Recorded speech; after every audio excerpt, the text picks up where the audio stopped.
ഹരേ രാമ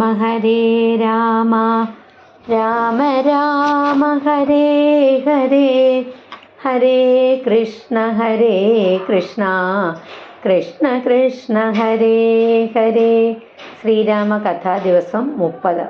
ഇന്നത്തെ വിഷയം ലക്ഷ്മണന്റെ വീര്യം, സഞ്ജീവനി പർവ്വതം, ഹനുമാന്റെ മഹാസേവനം, ഇന്ദ്രജിത്തിന്റെ വധം. പ്രിയപ്പെട്ട ബന്ധുക്കളെ, ഇന്നലെ ഇന്ദ്രജിത്തിന്റെ മായായുദ്ധത്തിൽ ശ്രീരാമ ലക്ഷ്മണന്മാർ നാഗപാശത്തിൽ ബന്ധിക്കപ്പെട്ടതും ഗരുഡന്റെ വരവോടെ അവർ മോചിതരായതും നാം കേട്ടു. ഇന്ന് യുദ്ധത്തിലെ ഏറ്റവും ഹൃദയസ്പർശിയായ സംഭവങ്ങളിലൊന്നാണ് ലക്ഷ്മണനു വേണ്ടി ഹനുമാൻ സഞ്ജീവനി തേടി പോകുന്നത്.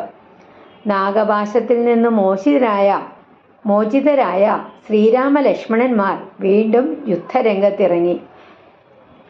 ഇന്ദ്രജിത്ത് വീണ്ടും മായായുദ്ധം ആരംഭിച്ചു. അവനെ നേരിടാൻ ലക്ഷ്മണൻ മുന്നോട്ട് വന്നു. ഹനുമാനും വിഭീഷണനും ലക്ഷ്മണന്റെ കൂടെ ഉണ്ടായിരുന്നു. ഇന്ദ്രജിത്ത് അതിശക്തമായ അസ്ത്രങ്ങൾ പ്രയോഗിച്ചു. ലക്ഷ്മണനും അതിന് തക്ക മറുപടി നൽകി. യുദ്ധം അതിരൂക്ഷമായപ്പോൾ ഇന്ദ്രജിത്ത് ശക്തി എന്ന ദിവ്യായുധം പ്രയോഗിച്ചു. ആ ശക്തി ലക്ഷ്മണന്റെ നെഞ്ചിൽ പതിച്ചു. ലക്ഷ്മണൻ ബോധരഹിതനായി നിലത്തു വീണു. ഇത് കണ്ട ശ്രീരാമൻ അതീവ ദുഃഖിതനായി. അദ്ദേഹം ലക്ഷ്മണനെ നോക്കി പറഞ്ഞു, ലക്ഷ്മണ, നിന്നെ പോലൊരു സഹോദരനെ ലഭിച്ചത് എൻ്റെ ഭാഗ്യമാണ്. നിന്നെ നഷ്ടപ്പെട്ടാൽ എൻ്റെ ജീവിതത്തിന് എന്തർത്ഥം? ശ്രീരാമന്റെ കണ്ണുകളിൽ കണ്ണുനീർ നിറഞ്ഞു. വാനരസേനയിലെ വൈദ്യനായ സുഷേണൻ ലക്ഷ്മണനെ പരിശോധിച്ചു. അദ്ദേഹം പറഞ്ഞു, ഹിമാലയത്തിലെ ദ്രോണഗിരിയിൽ ചില ദിവ്യ ഔഷധികളുണ്ട്. അവയിൽ പ്രത്യേകമായ സഞ്ജീവനി ഔഷധം കൊണ്ടുവന്നാൽ ലക്ഷ്മണന് ജീവൻ തിരിച്ചു കിട്ടും. ഇത് കേട്ട ഉടൻ ഹനുമാൻ പറഞ്ഞു, ഞാൻ ഇപ്പോൾ തന്നെ പോകാം. ഹനുമാൻ ആകാശത്തിലേക്ക് ഉയർന്നു. ശ്രീരാമന്റെ നാമം ഹൃദയത്തിൽ ധ്യാനിച്ചുകൊണ്ട് അദ്ദേഹം വടക്കോട്ട് പറന്നു. അവസാനം ദ്രോണഗിരി എന്ന പർവ്വതത്തിൽ എത്തി. എന്നാൽ സഞ്ജീവനി ഔഷധം ഏതാണെന്ന് തിരിച്ചറിയാൻ അദ്ദേഹത്തിന് കഴിഞ്ഞില്ല. സമയം കളയാൻ അദ്ദേഹം തയ്യാറായില്ല. അപ്പോൾ ഹനുമാൻ പറഞ്ഞു, ഔഷധം തിരിച്ചറിയാൻ കഴിയുന്നില്ലെങ്കിൽ പർവ്വതം തന്നെ എടുത്തുകൊണ്ട് പോകാം.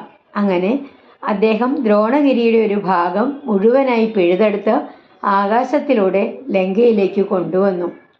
സുഷേണൻ ആവശ്യമായ ഔഷധം തിരിച്ചറിഞ്ഞു. അത് ഉപയോഗിച്ചതോടെ ലക്ഷ്മണന്റെ ബോധം തിരിച്ചു വന്നു. ശ്രീരാമൻ സന്തോഷത്തോടെ ലക്ഷ്മണനെ ആലിംഗനം ചെയ്തു. ഹനുമാനെ നോക്കി ശ്രീരാമൻ പറഞ്ഞു, ഹനുമാനെ, നീ വീണ്ടും എൻ്റെ ഹൃദയം കീഴടക്കി. നിനക്ക് ഞാൻ എന്ത് പ്രതിഫലം നൽകും? ഹനുമാൻ വിനയത്തോടെ തലകുനിച്ചു. അവന് വേണ്ടിയിരുന്നത് ഒരേ ഒരു കാര്യം, ശ്രീരാമന്റെ സേവനം. ഇന്ദ്രജിത്ത് വീണ്ടും യാഗം നടത്തി തൻ്റെ ശക്തി വർദ്ധിപ്പിക്കാൻ ശ്രമിച്ചു. വിഭീഷണൻ ഈ വിവരം ശ്രീരാമനെയും ലക്ഷ്മണനെയും അറിയിച്ചു. ഇന്ദ്രജിത്തിന്റെ യാഗം പൂർത്തിയായാൽ അവനെ തോൽപ്പിക്കാൻ വളരെ പ്രയാസമാകുമെന്ന് അദ്ദേഹം പറഞ്ഞു.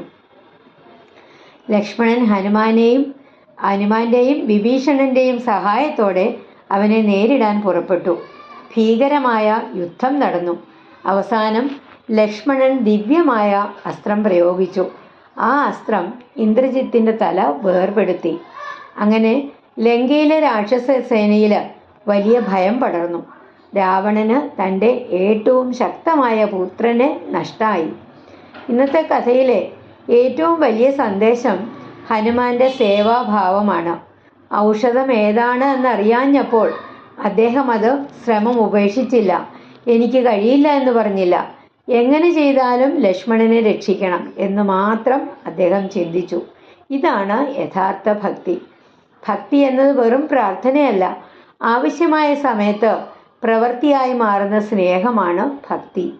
ഹേ ശ്രീരാമ, ഹനുമാനെ പോലെ നിസ്വാർത്ഥമായി സേവിക്കാനുള്ള മനസ്സും ലക്ഷ്മണനെ പോലെ ധർമ്മത്തിനായി പോരാടാനുള്ള ധൈര്യവും ഞങ്ങൾക്ക് നൽകണമേ. പ്രതിസന്ധികളിൽ പരിശ്രമം ഉപേക്ഷിക്കാതെ നിന്റെ നാമത്തിൽ വിശ്വാസത്തോടെ മുന്നോട്ടു പോകാൻ അനുഗ്രഹിക്കണമേ.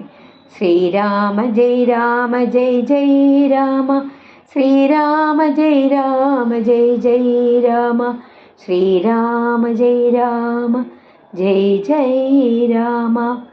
നാളെ രാവണന്റെ അന്തിമ യുദ്ധം, ശ്രീരാമനും രാവണനും തമ്മിലുള്ള മഹായുദ്ധം, രാവണവധം, സീതാദേവിയുടെ മോചനം, അയോധ്യയിലേക്കുള്ള മടക്കം, ശ്രീരാമ പട്ടാഭിഷേകം ഒക്കെ നാളെ കേൾക്കാം. ഹരേ രാമ രാമ രാമ ഹരേ ഹരേ, ഹരേ കൃഷ്ണ കൃഷ്ണ കൃഷ്ണ കൃഷ്ണ ഹരേ ഹരേ. ശ്രീ